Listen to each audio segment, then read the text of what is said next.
perspective of gender, it is very important to understand certain topics, such as topics that many feminists have been advocating for, which is the topic related to care. And so, in order to talk about care, we're going to start with you, Maria Elena. Maria Elena Valles is the regional specialist in gender and non discrimination of the International Organization of Work,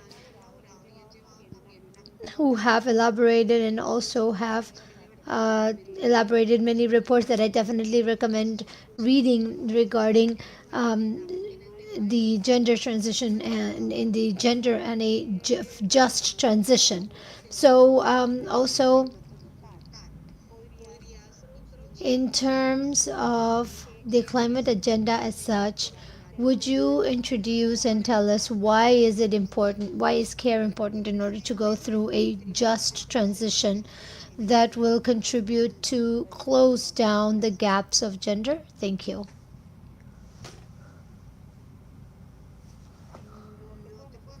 We cannot hear you.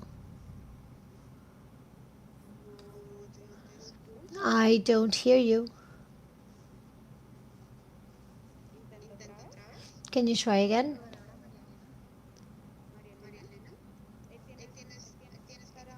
You have to unmute yourself. Now you can hear me. Thank you very much, Gina. Thank you so much for the invite and the opportunity. I'm going to share some of the results of this study that has been done in the in ILO, and so in terms of the just transition that is based on a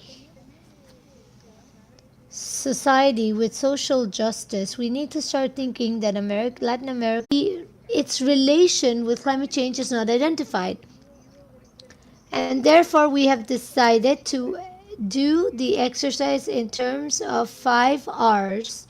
The 5 R's, which are the base of United Nations, it started off with 3, but now we have 5, in terms of how to work with topics related to care, which is recognize, reduce, redistribute, recompensate, and represent.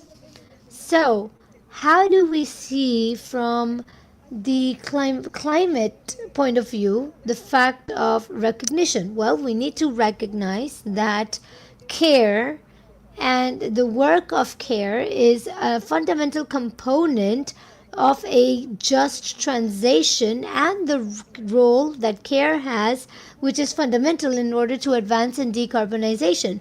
So therefore, we need to advance in the identification as to how climate change is impacting the load, the burden of care, and in the unequal burden of care in where the well-being of people is impacted, along with the second R, which is reducing, and the non. We know that there is. We need to keep in mind. What is it that we need to keep in mind in order to reduce work? Not just the projects and elements that are involved in policies and actions, but how, through changes of green structure, can we advance towards a reduction in time in care time. And so how with reduction we can increase care infrastructure and services for care within a central element of green transition. Regarding the third R, which is redistribution, well, we know that caregiving is not remunerated, and also it can be remunerated, and we've seen this intensified. What role are we going to give the market and the state fundamentally? What is the role of the state, and how do the policies take charge of this? Recompensating is an important element because the caregiving has a very low remuneration.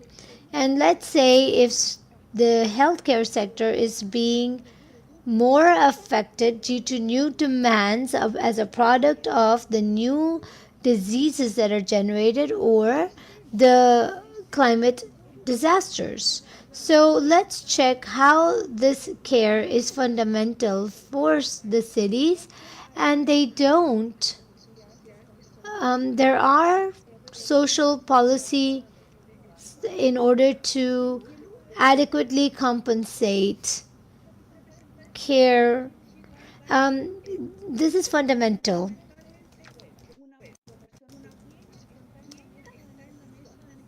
And a small proportion is out of the table of negotiations. A small proportion is in the table of negotiations. A small proportion is at local level up to the international participating in the definition of climate policy. So how do we advance with the demand of women, the gender agenda from the communities, from central ancestral knowledges, so that there should be a development in the participation of the leadership in climate change. And so having said that, I would like to stop, and I would like to say that we need to rethink from another point of view the climate change agenda. This is not a technical agenda. This is an economic, social, political, and comprehensive agenda. And so the objective is some way or the other to combine efforts generating policies that allow us the decarbonization, the care of communities that effects of change are going through, and there should be an agenda that allow us to advance greater levels of social justice, gender equality, and societies with better qualities of life. Thank you so much. Thank you so much, Marian. And I think what you just mentioned has made an echo with interventions with other governments, but also other events that have been seen throughout the week. And this is the last point, how the climate agenda that we're talking about now goes further beyond that technical agenda in which we are encapsulated in talking constantly, but also we need to approach different areas or cover different areas. And in terms of the points that you've mentioned also throughout the conversation, we are going to be discussing and talk about how to approach and particularly with as giving examples of certain countries, and also how can we implement this from a macroeconomic analysis. Now also to be able to see in depth these examples, I think it is worth highlighting the work of all of the people, activists, people who work on the incident in certain on this incidents, and bringing all of this to the table, that are also affected by the inequalities in the exercise of rights, and they who do not enjoy these rights, and it is also a barrier in order to have these just transitions. And also to approach a little bit on the topic, um, is the redistribution, the compensation, representation, and how is that experimented by people who are advocating for this, and there is no coherence there. And I would like to bring forth Andrea Monzon. Andrea Monzon is the director of interinstitutional link of the association Todos Juntos by the Community Resilience of Guatemala. Andrea is an activist who is very much active in this subject. And Andrea, I would like to ask you, connecting a little bit about what we spoke about, the 5 R's, and how do the inequalities in the labor workforce affect us as activists, as organizers, mobilizers, enablers who are looking for climate justice in compliance of the human rights, particularly talking about women within contexts where you can actually see hostility. Thank you so much. Go ahead, Andrea. Hello, can you hear me? Yes, good morning. Starting from what has been mentioned, I would like to speak about the decentralization of decisions and financing. I think this involves all of the activists that are on site, and we are struggling defending the labor rights of all women and all of the works that are done, particularly caregiving, in order to create a just transition And right now, where in the communities I live, there is a transition to tourism. I live in a basin area, and um, this transition of caregiving to a work that is no longer a home care service. You continue to hotel and food and hotels, and women continue to be invisible. So, being an activist and fighting the labor rights for women who are at the area, we are also vulnerable because the financing decision making process, applying grants in order to achieve financing, is complicated because many of the grants want products, or they want to see how many people reach, but at the same time there's no guarantee for us. There's no guarantee in social security, there's no guarantee in, for example, the healthcare systems where we would go in order to have planning. We cannot go for that. We need to pay for private doctors or gynecologists, etc. And at the end of the day, we are very much vulnerable, and this is something that we were discussing uh, with many peers, and we have to have three, four, up to five jobs, and it is not, and it has no consequence if we are defending the labor rights of women where we don't have rights ourselves. And so we need to put it out there on the table, because we need to do an internal criticism as to who sits at the table and who is taking those decisions. Because if we do not make this visible, our rights as activists, and we do not demonstrate that we are being vulnerable as well, within the same groups that are financing and who are defending the very rights, I find this a terrible consequence, and I find this like a very paternal system who says, okay, they're giving me the money and they're telling me how to spend it, and that I cannot spend it in order to have labor guarantees in order to go to the field. And so we need to visit places that are very far away. Transport services are unsafe. There are accidents. There are many other issues, and so there are you have strikes, and it doesn't make any sense to pinpoint a particular organization, but it's a way how we internally manage all this. So decentralization is very important in the decision making process, in the fiscalization as well, because when we are fiscalized, when to receive financing, they ask us a ticket for everything, and the logic within countries such as Colombia, Guatemala, we cannot ask a ticket to someone from the informal economy so that they can give me so that they can register a soft drink that I probably gave. So it is we need to reformulate the way in which the financing is been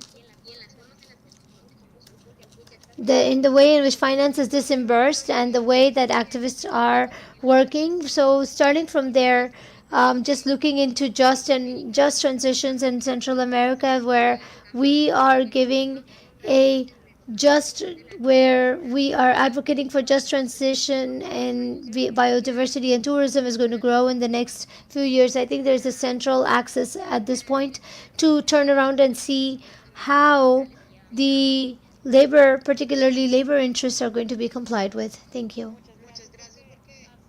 Thank you very much. You have touched base on many topics, and these are topics that are usually not spoken of from activism, and they're not very evident for many people. And you also touch base on how the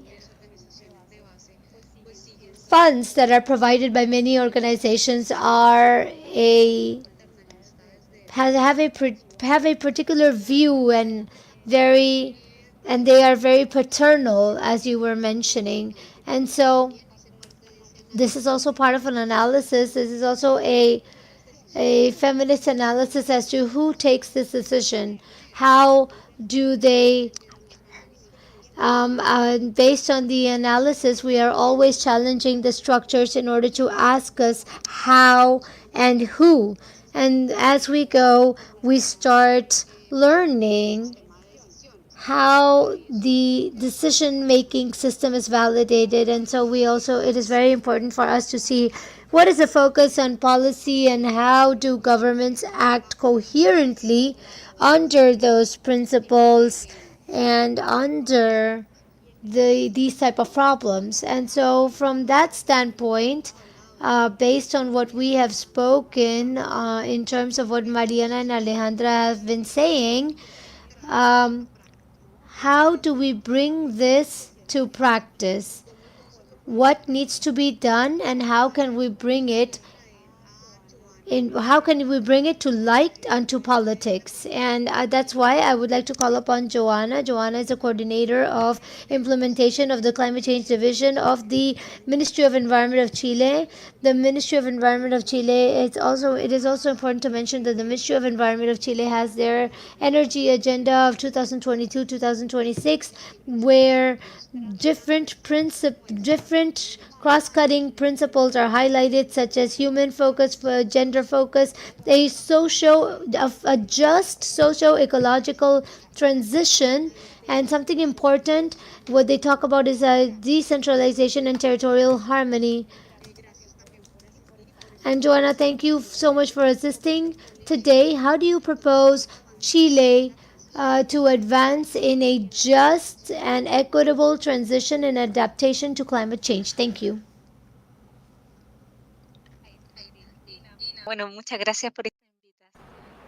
Thank you for the invitation. We can move forward with the agenda, and these events allow us to reflect from many different points of view. I wanted to raise my hand and reply to Marilena and Andrea because we're doing some things at the national level, but the pathways are not easy. But we end up finding sometimes a deficit of information, a lack of awareness with the topic, but we are along that route. Just to let you know then that we have gone since 2017 integrating the topics of gender along this path and also with climate change agenda. It's very difficult, as Marilena said, the relationship between gender and climate change. We didn't even see it through adaptation or mitigation measures, but we began moving forward from the technical side of it, how to completely integrate this in the design and implementation of adaptation and mitigation. Adaptation, we started integrating in disaggregated indicators by sex in the vulnerability analysis to climate change in different sectors.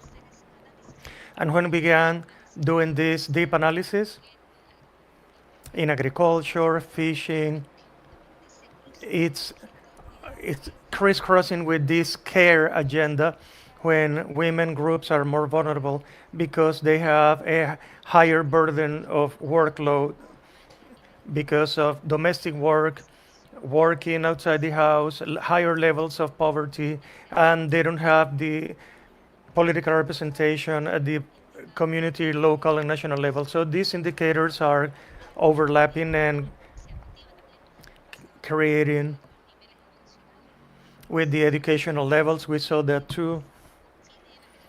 In Chile and Latin America, we're trying to bring the gap to a close, but we are studying the human capital that will be required to implement all the targets to get the resiliency for the 2050 climate agenda target. And there's the participation of women in university training. I thought we have overcome that stage also already, but those numbers are still there. And we have moved forward then with the adaptation from last year. In Chile, the framework law in June of 2022 got complex for climate change after there was some sort of political upheaval in Chile. And there was, before we had a project, we had the white paper, and then when we had the proposal, we had additional consultations, and this focus on the territories. This is something that is demand that we cannot simply think of actions from the central levels. We have to land them to needs in each of the territories. So the law has many different principles. One, equity and climate justice, which invites us somehow because this includes energy, mining, infrastructure, cities, agriculture, fishing, tourism, all these sectors in which we have to implement actions that will also let us go forward in a fair and equitable way. The latest analysis is that to do all of this, we need to do intersectorial perspective. We cannot have disaggregated data by sex only, but we need to identify which are more affected by climate change, different age groups or different territories, different educational levels, different cultural aspects of indigenous groups. And then we have to have more complex analysis. We were doing disaggregate analysis by sex, allowing for difference in men and women, but now we have to add other variables. And that will allow us to have adaptation measures in the sectorial plans that each of these ministries which integrate this perspective of climate justice must do from the very beginning. So we have been moving along that pathway, and it is not easy because the law provided very short periods of time for the analysis of risk of climate change, adding more complexity. But we believe that based on the second 11 paragraph of the Paris Agreement, we know that if we don't move forward with the perspective of gender in climate actions, we won't be reaching that goal in a fair way to societies. We have to strive towards people's well-being and move forward, bringing down inequalities that we see in Latin America. In mitigation, it has been difficult also to move forward. We began a study this year how to approach the mitigation analysis because of the different types of emissions and greenhouse gases and different carbon budgets, and there are different approximations. One has to do with transversal issues, for example, what is the level of participation of men and women in the labor market in each sector, and then you can move to transportation, mining, infrastructure, waste management, and see which is the role of each one. And we saw also there's another analysis that targets the transformation of our economic system and how to contribute, what's the contribution of different people to emissions from these different sectors. Who is deciding, for example, to use a cell phone vehicle as opposed to the public transportation system? And when you mix this with emissions, you have to see with the benefit. For example, if we're trying to do thermal isolation, energy savings, which are the benefits for different people and the well-being. And we are not integrating this in the analysis by a number that will allow us a clearer view. So we have these challenges, but we have been able to advance in a climate agenda that is more fair and equitable. Thank you, Lina. I'll try not to repeat what was already been said. Well, I think we're still managing the clock well. If other of the panelists would like to reply, Andrea, I think she wants to say something. The last point that Joanna was mentioning in the topic of how to bring all of this together is to create awareness, make it visible. If they're not visible, it's because there are not actors that know that the problem that's there, but they don't have the tools. So I think this goes beyond, and this is the space where I move. There are women who see the issue. They know they're not getting well paid. They know they're labor rights are being infringed, and they want to say it, but there's no space for that. And decentralization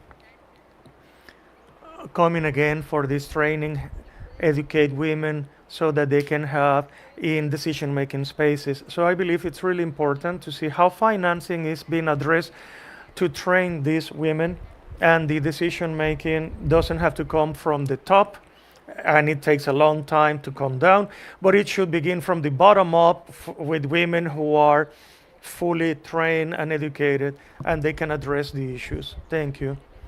Thank you. Marielena also has a comment. Go ahead, please. Thank you. Really good, Johanna. Congratulations. I only want to add, we need to know more of the experiences and share more between countries on these experiences, have more spaces for encounter, because there's a lot to learn from one another, and there's a lot of initiatives, very innovative, very important, very interesting, and it is really necessary. Thank you, Marilena. We have been talking a lot also about the financing issue. How do we see other systems that are still hanging up in the air that we need to approach, understanding this analysis that is being done, that is disaggregated, understanding the transversal layers that need to be broached. And something Andre mentioned is how do we do this resource management? And when we're talking in particular within the context of Latin America, focusing on the fact that this is a Latin American Regional Week, which has been a region colonized and which resources have been extracted. So in Latin America, this is a main issue, how to get out, how to leave fossil fuels. That's imperative, but how can we do this in the best way possible? So it's important also to talk about this management of resources within that context. I want to open the floor now to Vicente Silva. He's the officer of the Economic Justice Program within the Global Initiative for Economic, Social, and Cultural Rights. And with that, we can open up this conversation. How does fiscal policy based on rights could be a fundamental tool to leave behind the fossil industries and transit into an economy that would protect both the planet and the right of women, especially in university, because there are some sectors that don't include women integration, and they still have difficulties in their full rights. How can we create a tool like this, Vicente? Thank you, Lina.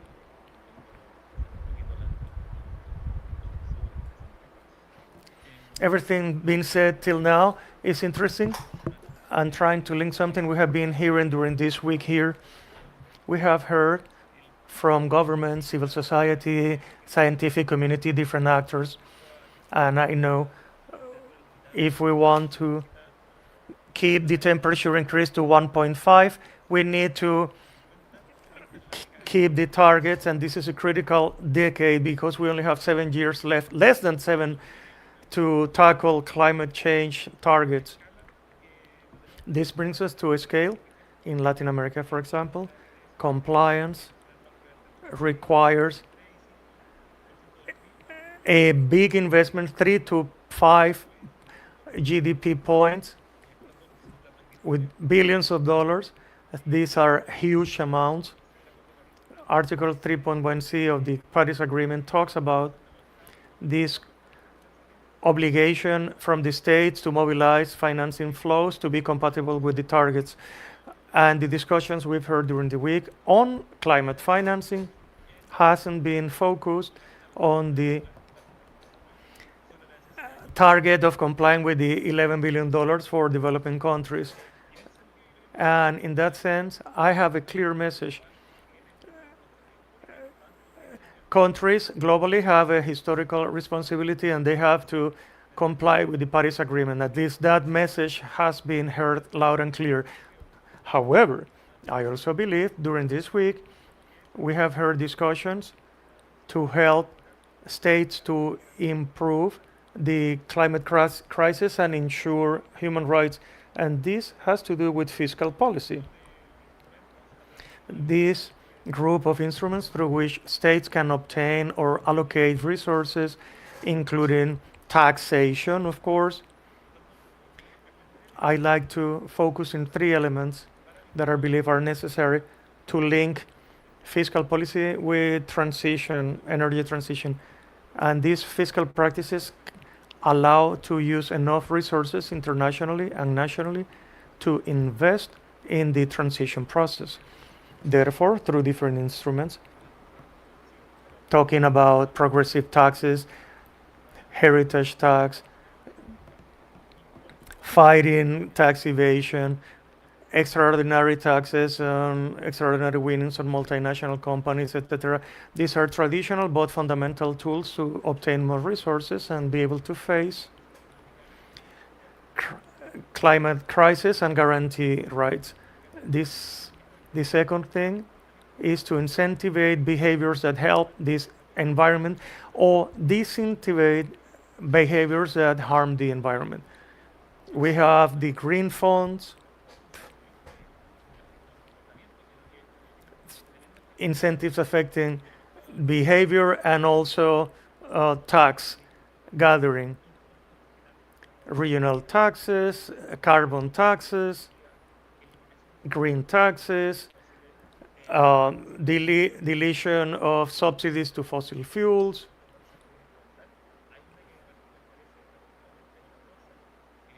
There's a novelty from Ghana, a global tax on plastics to have the implementation fund for the Paris Agreement.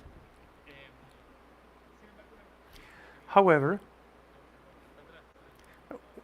we are lagging behind if we treat green taxes from the region. 1% of GDP has to go up to 3 to 5, but we have a battery, a tool set, a toolkit of instruments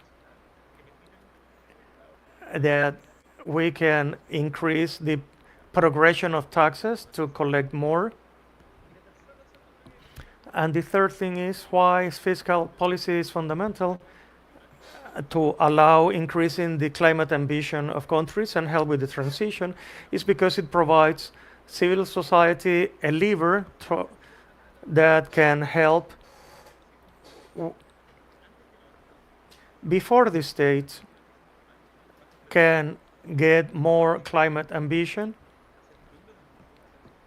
They have to get the resources, but states must provide good reasons which is the biggest tax effort through regional cooperation to comply with their Paris Agreement quota. In the global stocktake, I think, and the NCDs of the country should incorporate fiscal planning as a tool, indispensable tool, and civil society can achieve this.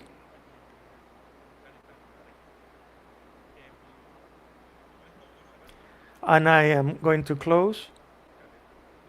Fiscal reforms, not only at the national level, but it's be able to restructure the international fiscal system, which is obsolete. And this is only in the benefit of very few. $480 billion are lost through the international tax system. In Latin America, we lose, and 27% of wealth goes to wealthier countries. So How much time do I have? I'd like to add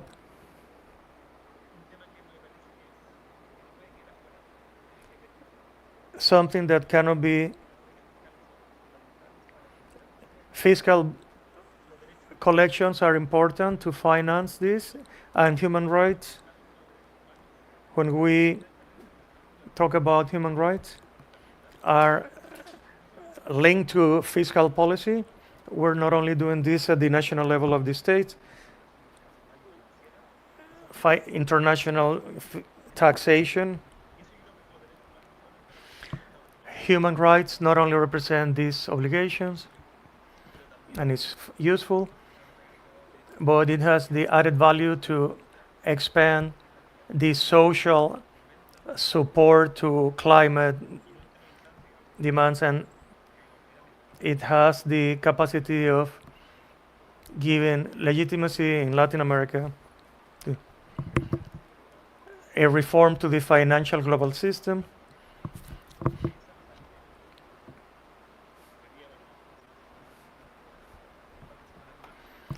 In a couple of weeks, we'll have the National Assembly of UN, the tax convention.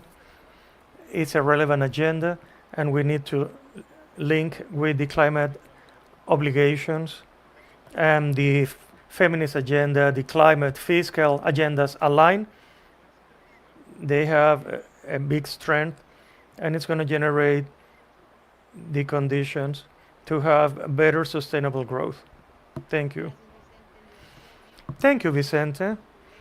I don't know if anyone has additional comments or want to reply.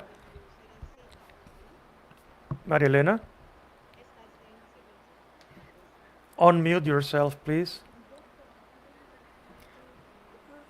Interesting to bring the topic of the fiscal commitment because there's a lot of instruments through which the states can move forward to advance towards more egalitarian societies. And that's the higher aspiration of the democracy. Regarding financing climate, there's a big deficit, a big debt in gender topics. We need to acknowledge that.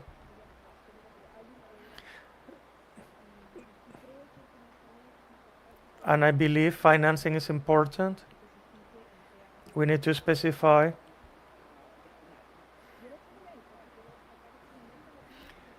I want to say that in Latin America the situation is complex because it provides a very low proportion to fight greenhouse emissions, but it has a big impact on climate change. And in Latin America,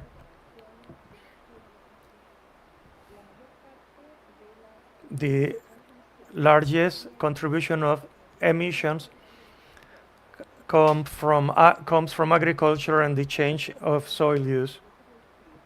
And that has to do with a productive strategy, but these are monocrops for exportations. So this is an extraction rationale, basic goods being exported to other countries, and we need to approach this comprehensively and also to approach the challenges that the productive changes implies. It's not enough to develop everything having to do with energy, but it must be comprehensive. And countries like Colombia and Chile, they have their climate agenda and in full conscience, and they have the policies for that. Thank you. Thank you, Joanna. Thank you, Vicente, for your reflections on this fiscal agenda information. I wanted to compliment what Maria said. It's a disaster. The projects that are easier to do are the ones pointing to a reduction of emissions. And we have more impact because of the heat waves, deforestation, multiple extreme climate events affecting specific territories in which investing in infrastructure that allows recovering before after that impact carries a bigger investment, and it doesn't have this economic return on investment which is immediate. It only has a return on investment from the social point of view to have people at ease. And I don't know how you account for that in finance or economy. But from Chile, we are doing some efforts. We don't in Chile we don't receive that many donations. Uruguay the same. We don't have that much access to financing, and we have some initiatives from the Ministry of Finance trying to allocate budgets for climate change and gender issues. And we have a feminist government increasing the financing to the ministry agenda trying to approach these inequalities. And these efforts seem to be for the long term. We talk with the ministries, but implementing the care system is like the health system in implementation in Chile. These are very long-term projects. It'll be over a decade before all of that is installed. So I wanted to bring to the discussion these sort of complexities, this agenda with these three: feminist, climate, and financial. So we go step by step. Vicente, anything to say to the comments before we move on to the next panelist? There's an opportunity to link all three agendas. In July in Cartagena, the Fiscal Summit of Latin America was held with the leadership of Chile, Brazil, Colombia, and we were approaching the fiscal measures in the medium and long term. And this is a regional fiscal platform just beginning to function.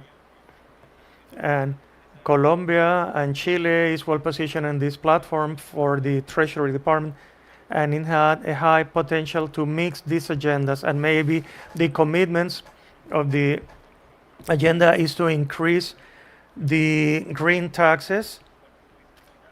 This links the climate change agenda to fiscal agenda, but in the declaration of the countries for the very first time, the ministers of finance jointly are linking the need of the fiscal policy to ensure sustainable development and human development. And this is the first time that this happens, and I think it's a good point.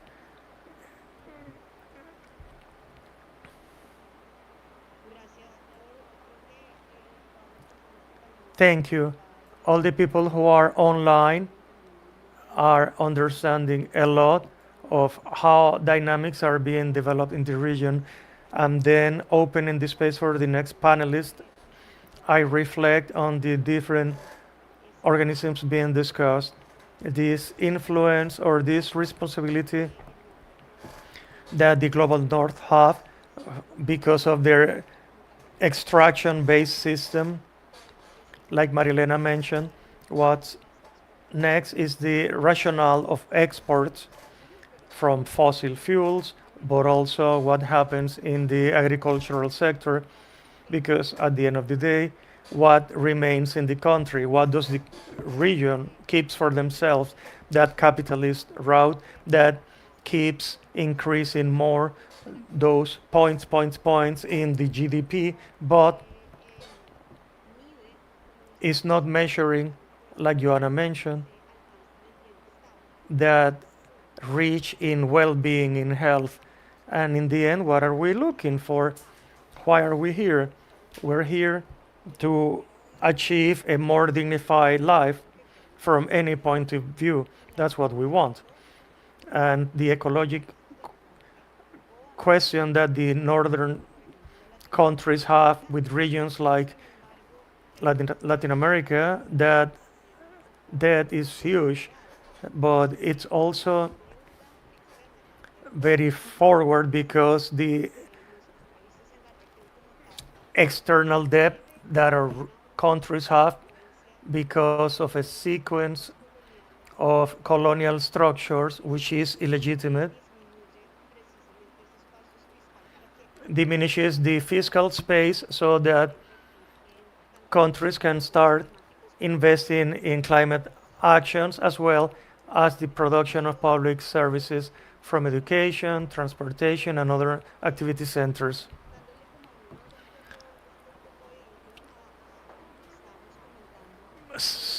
Going back to what we're talking, I introduced Carola Mejia.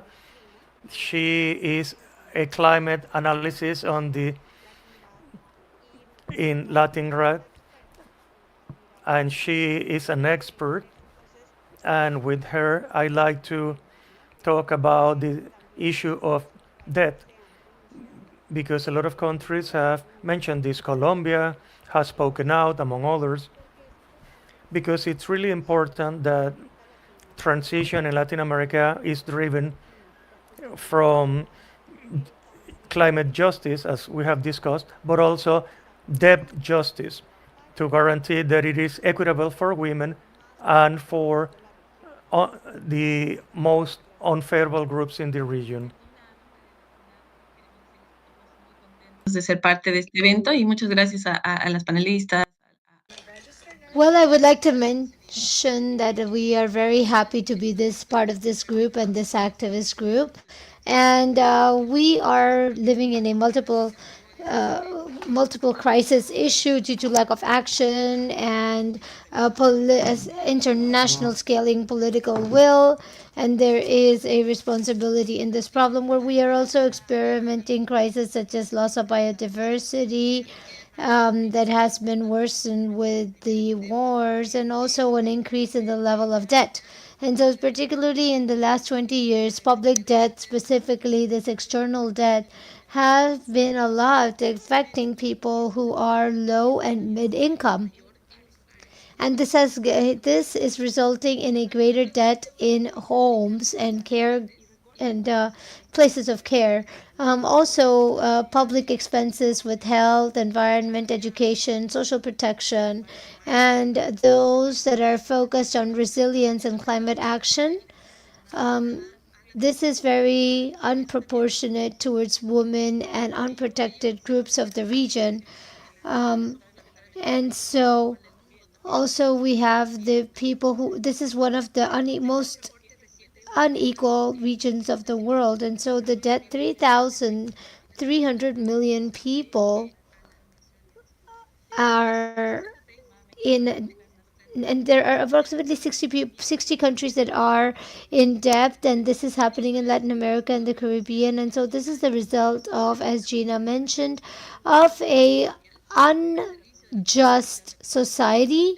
And so, seen from this view of climate justice, these are the main uh, responsible for climate changes and justice in the world, and also affect unfairly to those who have contributed to this problem as well. As I said, only Latin America is responsible for only 11% of emissions in the world, and also the most unprotected groups are the ones that are living the first line of impact.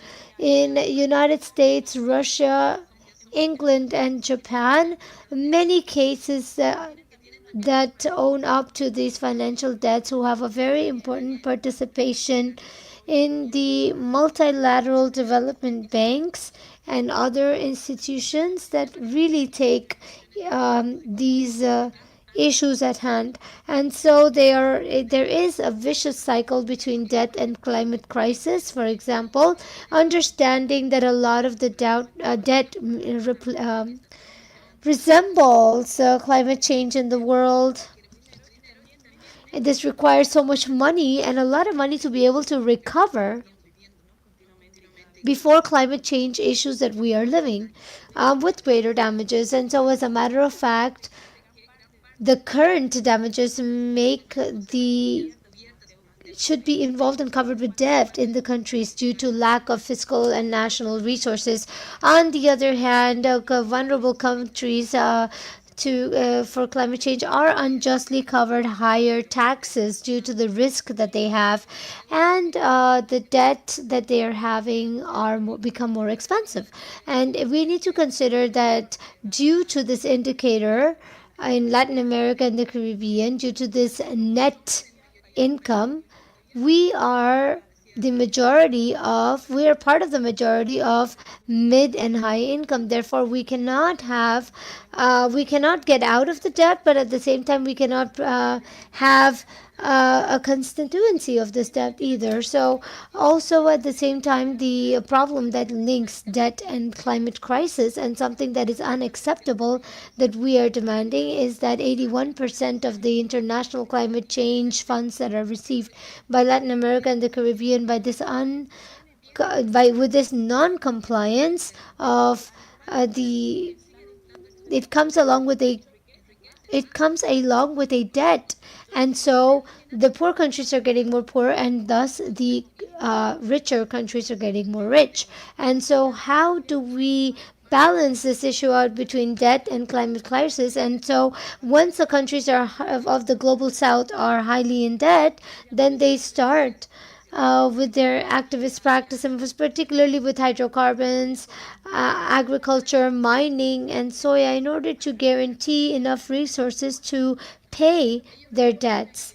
And so this has a negative impact in the ambient, in the environment, but also a negative impact in the society that suffers a lot of discrimination, and they're not being protected by the state, such as women, indigenous people with low resources, etc., who are displaced of their territories, who are displaced of high levels of contamination of water, of air due to these activities, and they are exposed to violence in this exploitation.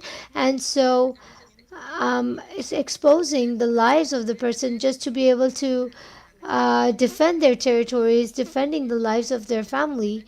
And so, where we have all of this, uh, I, where we have this raw material, and at the same time, this unfair these unfair results, and so many times omitting public consultation that needs to guarantee the participation of the population in decision making and respecting human rights as a basic principle. Unfortunately, and this is where I want to recognize that Latin America is a historically dependent region under this activism, under the promise of economic growth. We have not managed structural changes, and it is difficult to make this transition. And under a current context, we cannot really advance to this just transition unless the debt issue is resolved with a systemic issue that needs to be assisted. Now, under the green transition that we are looking for, we're looking for a way. We are also looking into this new green sector and green employment in order also to deepen activism in countries of the global south, considering that we have minerals in our territory that are necessary for these new technologies related to renewable energies. And the for example, in Bolivia, lithium has generated a lot of conflict with the local population because of the intensive use of water and the conflict of interest, and it exposes the poorest country of my country, Potosi, the promise of increase, the promise of growth, getting the population out of misery. And so the transition needs to be progressive. We need to think very well in this process, and we need to start with it immediately. And so we need to keep on developing other sectors that are low in carbon, resilient to climate crisis, and also our energy matrix, in order to guarantee a just transition to give us employment and social security with equality, minimizing social environmental impacts, and taking into account the decisions of the community in the decision making process, and avoiding and not promoting colonialism. And so there are countries that have been supporting the gas for renewable resources, but they're not betting on hydroelectric mechanisms that many cases it is the local population who doesn't even have access to energy in the local national system, and we're not considering the risk of climate change on the water security. And of course we will be able to implement this project. So that is why this is a vicious circle of debt, climate change, and it affects strongly affects people who are discriminated and other vulnerable populations, and also those who know this historical debt, which is in relation to climate. We can see that we can promote and demand a we need to insist for a greater climate change in the form of donations who need to comply with their commitments based on the global needs. We need to insist, and this is something that new emissions of those that have been used as a mode of emergency, which is a concession that does not generate an extra debt, and this requires a political will that needs to be distributed more equally, and also a reform of the international finance in order to put human rights and nature in the center of the decision making process. And this is not just solidarity between North and South, but this is linked to justice and responsibility. And we need to make clear repairs, and we need to guide this through a systemic vision that prioritizes life on economic well being. I apologize if I went over time.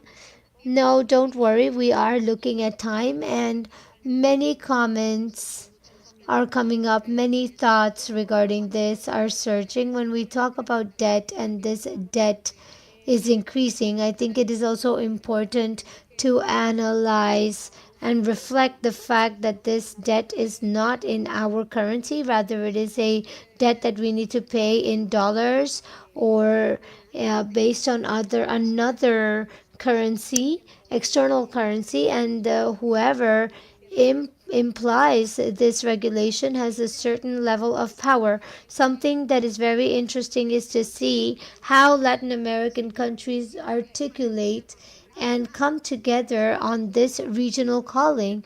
How can we generate a regional calling to cancel the debt, and in order to um, prioritize this debt, because it is a colonial issue which unfortunately uh, countries of the global north continue perpetrating.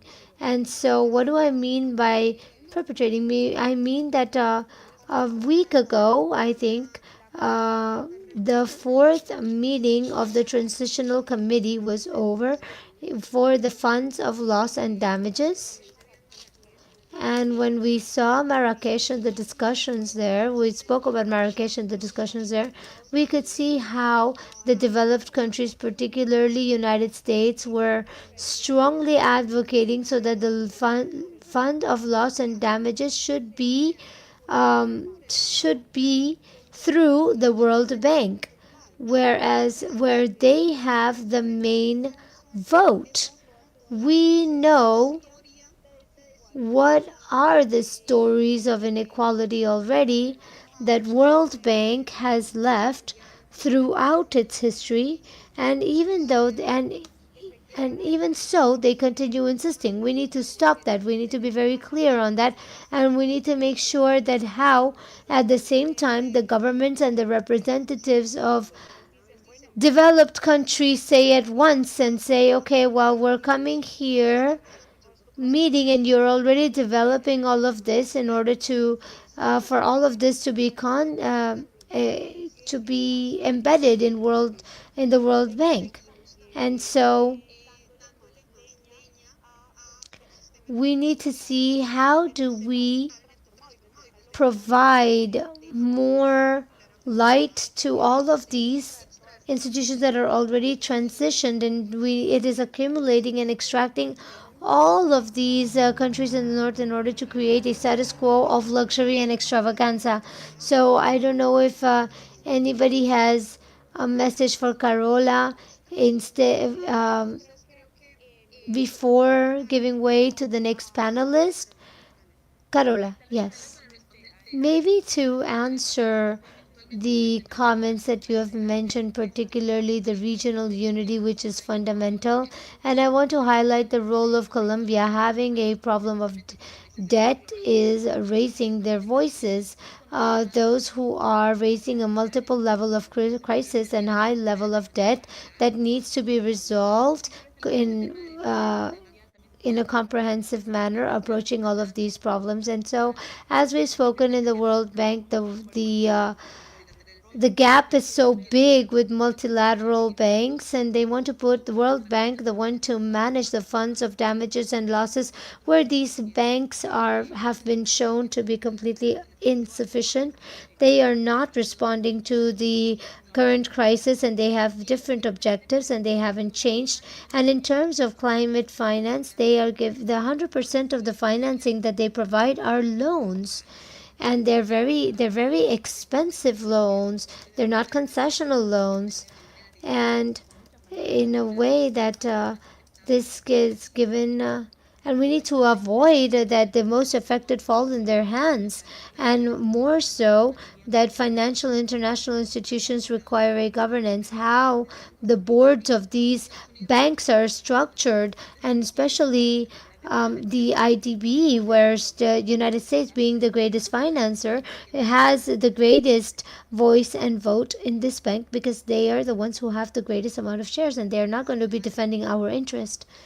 Thank you, Joanna. Well, just to compliment very quickly, um,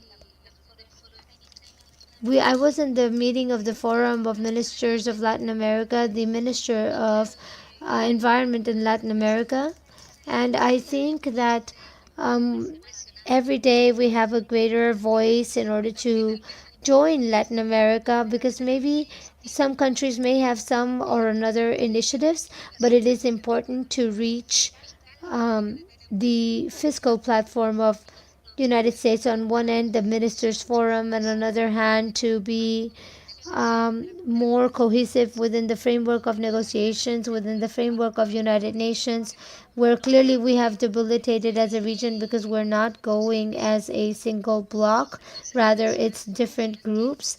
So this makes us reflect that maybe we need to create these spaces of regional action, and the Climate Week has opened these spaces, strengthening this common vision from the region. Yes, absolutely. I agree with that.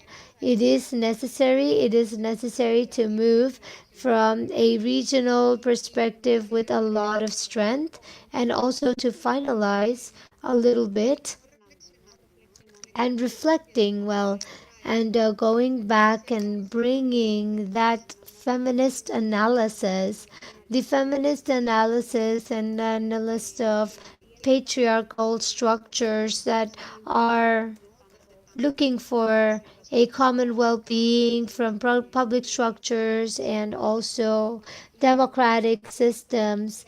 And I would like to end by with this last question for Vicky as to how to resolve this entanglement. How do we confront all of these power structures? Because again, we're just analyzing structures of power that do not have structures of real governance that can actually help those who are being provided the service, that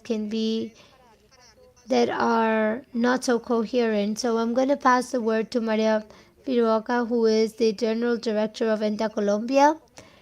Vicky, how can we create a democracy to power, giving way to a common well-being, giving it a feminist view to the entire world, and uh, changing patriarchal cultures to a culture of rights and equality? Thank you, Vicky.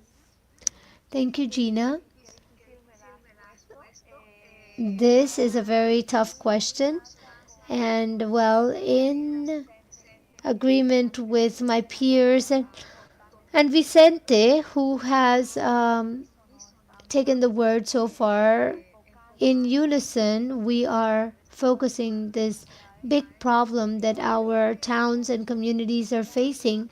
And the focus, as you all said, and everybody has repeated it, lies in the right and equality of opportunities.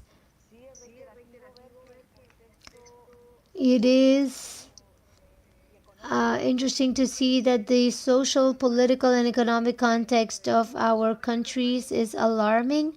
Not just alarming, but it has a practical context, and not just because of climate change, but because of this development model, which is capitalist, patriarchal, colonialist, and because of this quick advance of activist and neoliberal policies, and even these anti-rights groups that affect the communities, especially women from local sectors, girls, boys, youth. How should we think of confronting this situation, which is so difficult to assume? So I think before this great difficulty, we have a lot of opportunity, and it is in relation to how to join, how to unite and create a single bloc. For example, Latin American and Caribbean,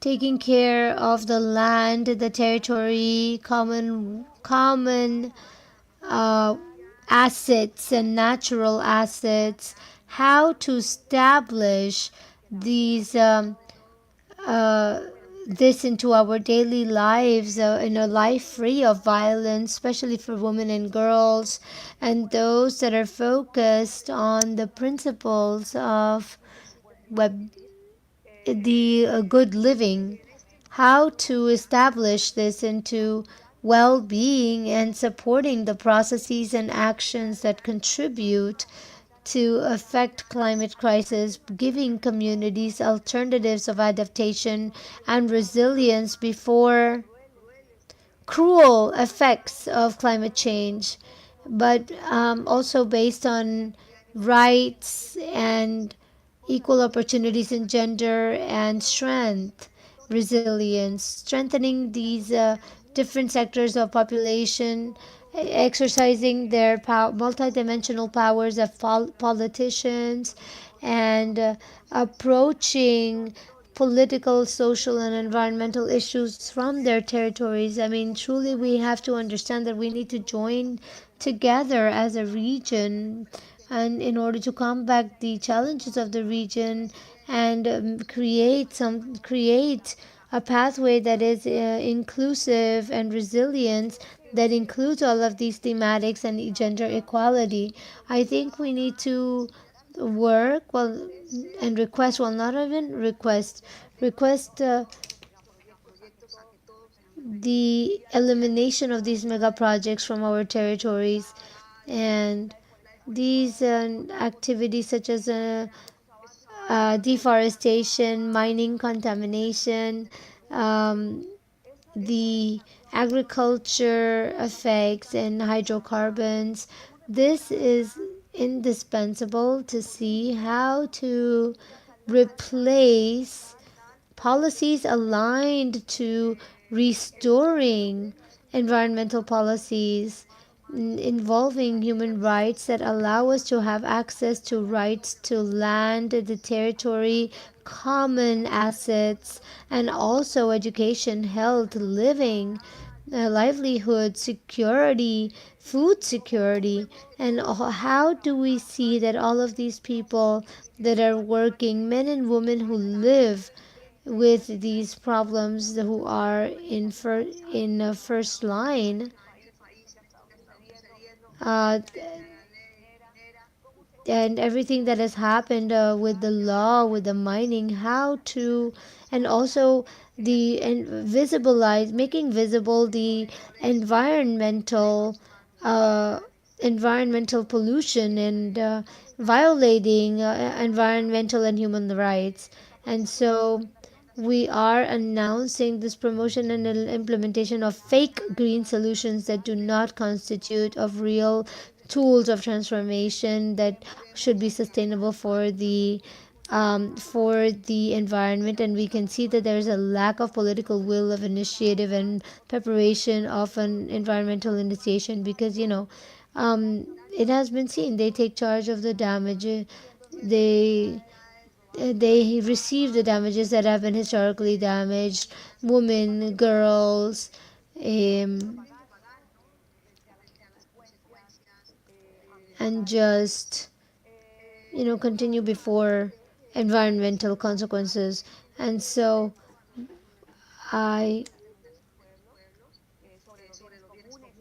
the auto determination on communities um, to take care of the territories in Latin America. This is something as the base of unequal distribution of resources, and it is in the hand of a very few.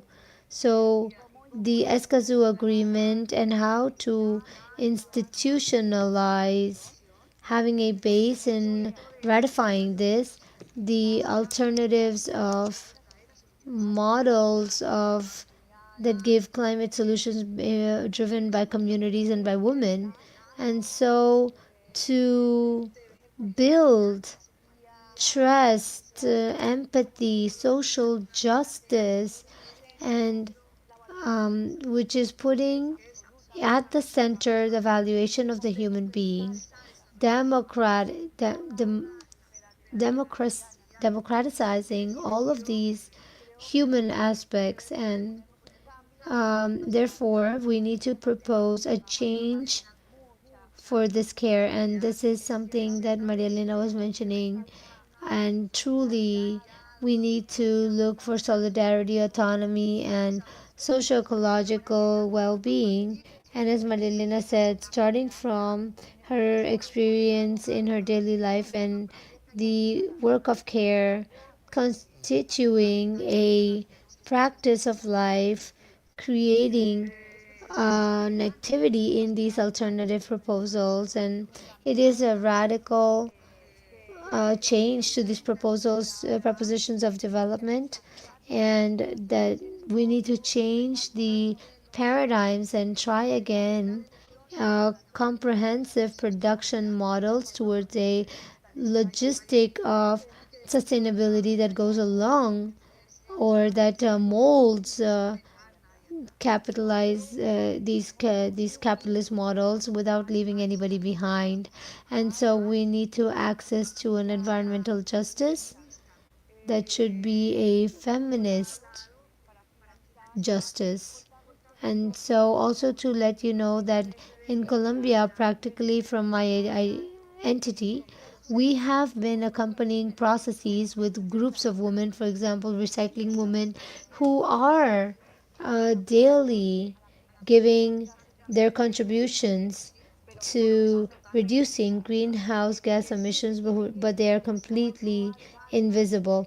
They have to live the greater burden of work out on the street and take over their role as mothers, as wives, and but at the same time, they're invisible as they're working with garbage, and they are working in this manner. And so also they know that they're doing good for the society, giving their contribution to the environment, but they are invisible on behalf of the government, on behalf of the society. They are stigmatized, discriminated, and made invisible. And at the same time, they do not coincide with a fair economic value because of the work that they do. And so they have to clear the garbage, because in addition, communities do not recycle, they do not make a fair selection in their homes, and therefore women have to be out in the street. These women have to be out in the street in all the mixed garbage to see what can help in order to sell and have a sustainability for their family. In the case of entities, um,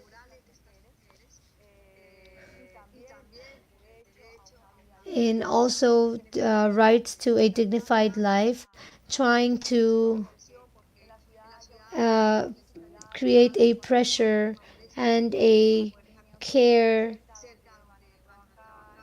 close to opportunities of work and above all that the government should know the economic work of these women and say they have, it's not much, but it is an advancement, and they should be paid by every kilogram that they recycle, and that from public services they should be recognized that a part of it goes to the collection of recyclers for the services rendered to the society and their work.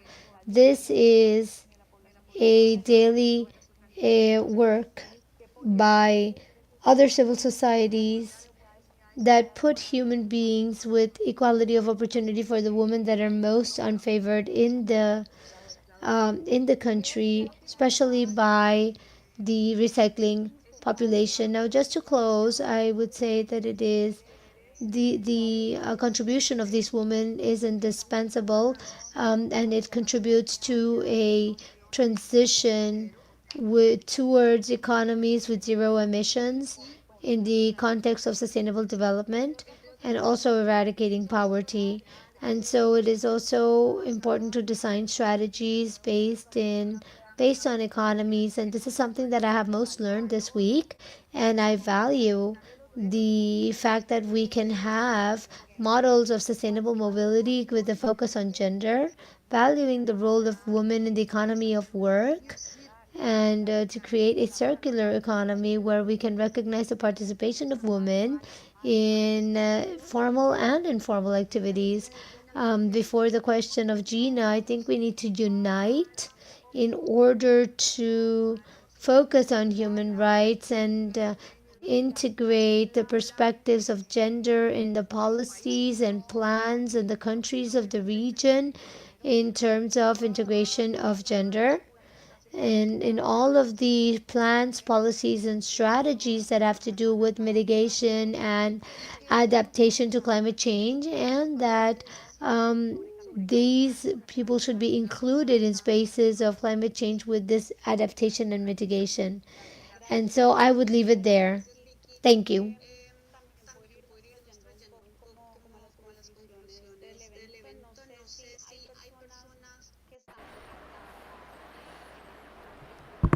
Thank you, Vicky.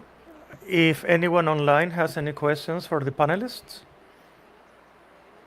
if you can raise your hands so we can open the mic for you. Let's double check if there's a question from the audience. And while we wait for a possible question, so that we can start closing, I'd like to offer the floor to each of you so that you can have a couple of minutes with your conclusions. What we take away today. Okay, I'm gonna begin in reverse order now. Vicky, very short. Go ahead then. Along the same line that I was talking about, this environmental response with capital ethics is replaced by life ethics. You minimize masculinity, and if the women's role has been undervalued historically, public policy must have knowledge of diversity. That's why it is indispensable to move towards a society in which we emphasize nature, work, and life. Well, let's make it happen like that. Carola? Thank you.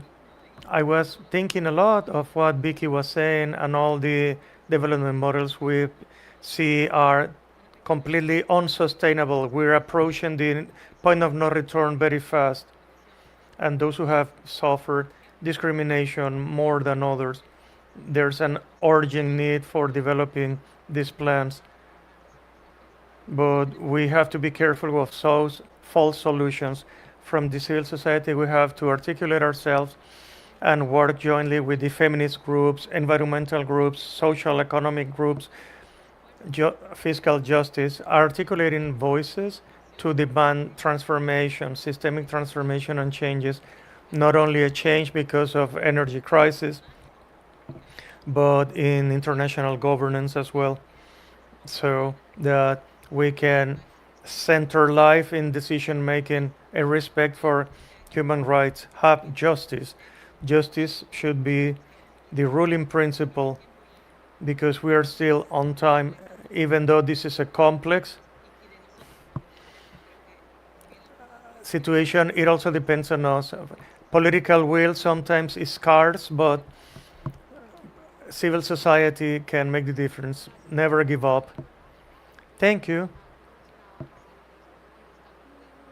Like Vicente said, the northern part has a responsibility, but we cannot just simply wait for them to resolve everything and make the decision. We have to be part of it. We have to unite and think collectively as a region. Okay, Vicente, actually, you're the next one. Thank you, Gina. First of all, to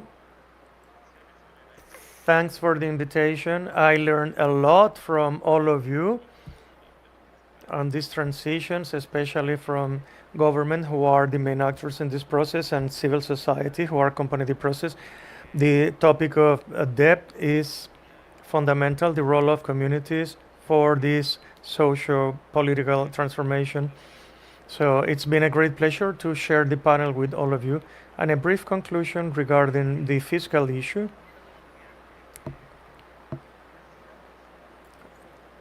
We need more ambitious fiscal reforms, not only national but international. Like Carola said, this is an ambitious reform of global financial infrastructure and more regional coordination to bring a single voice in the global forums, because these discussions have a political value too. And in November we have a lot of closing meetings of the year. Let's see what Latin America can bring to the table. And next year we have the G20 and another COP, plus other spaces to talk about climate and finance. And all of these spaces, we need to start constructing a roadmap for this just transition, so that we can mix climate change and feminist agendas and have a political and social actions to advance the agenda. And we all have to articulate better between ourselves. Thank you. Thank you, Vicente. Joanna?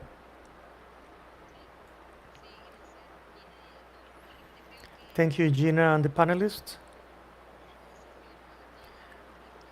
We have a challenge trying to talk about all the reflections from the different organizations, both personal and collective, each of you, and at the regional level of Latin American and the Caribbean, working together in climate issues and also justice and equality.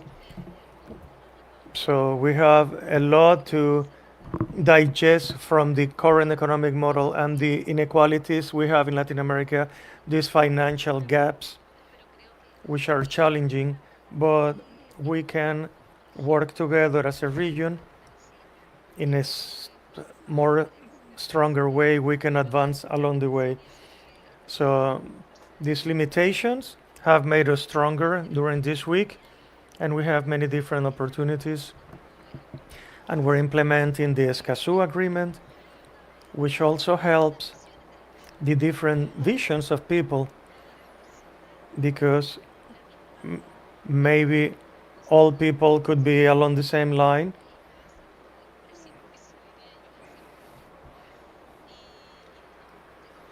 And we are realizing that we wanted to bring to the center the rights of nature, but there was no common vision. So we have to build up those common visions in a network, interconnected and together, trying to join the different visions, because sometimes they go in different direction to what we're talking, and not everybody thinks the same. But we have to make the effort to understand the others so that we can build up this stronger agenda. And the regional level, we have ESCASU agreement, and if we want to keep reflecting on this topic, we need to build up these networks. Thank you. Thanks for the webinar. We hear the topic of union, a regional union. Andre, my conclusion, we have to look for mechanisms within the financial organizations and activists that make visible the vulnerability of the environmentalists who are in part of this space of action. Sometimes our work is transforming but risky medical insurance, unfair, unhealthy environments, and that infringes in our rights in the territories to us and other women as well. We have to up the ante of the criticism in the way that we are organizing ourselves and we protect among ourselves, and having gender and climate justice, but we have to work from within. And bring in Joanna's comments in parallel what we're doing this week. There are other groups that may not be in full agreement in the way we organize ourselves, but they're there, and there are binding points like climate justice and the ethics for salary. Thank you, Andre. And in closing, Marielena, please. Thank you, Gina. This has been a super interesting panel. We have learned a lot, and I think the crisis in which we're submerged is so deep that at the same time some people are talking about new opportunities to rethink that climate policies are effectively for a transformative agenda promoting a just transition and more sustainable and less unequal societies. We can still rethink about ourselves the strategies of development and what sort of society we want to build. This implies, and I believe this will be done by consensus, we are looking at better ways of using and consuming, and within the framework of this political agenda, but in concrete actions, it's very important that we think which are the conditions that this transition is just, so that the cost will not overburden those who have worse conditions, not to increase inequalities, quite to the contrary, so that we can develop structural changes that will allow us effectively to become this more sustainable, less unequal society. Thank you. Thank you. This has been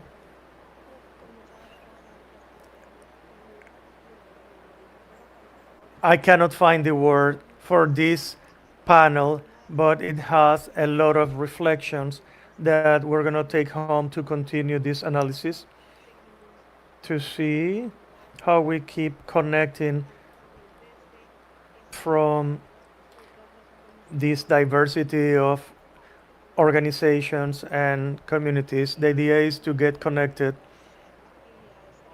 make connection with the different activities and work, trying to share this vision we have. One more time, I thank each and every one of you who were part of the panel, and also to thank the Secretariat for the full support in the creation of the event and offering this space. And I believe the event will be recorded both in English and Spanish, and they will be available. Thank you and have a great afternoon. Goodbye. Thank you.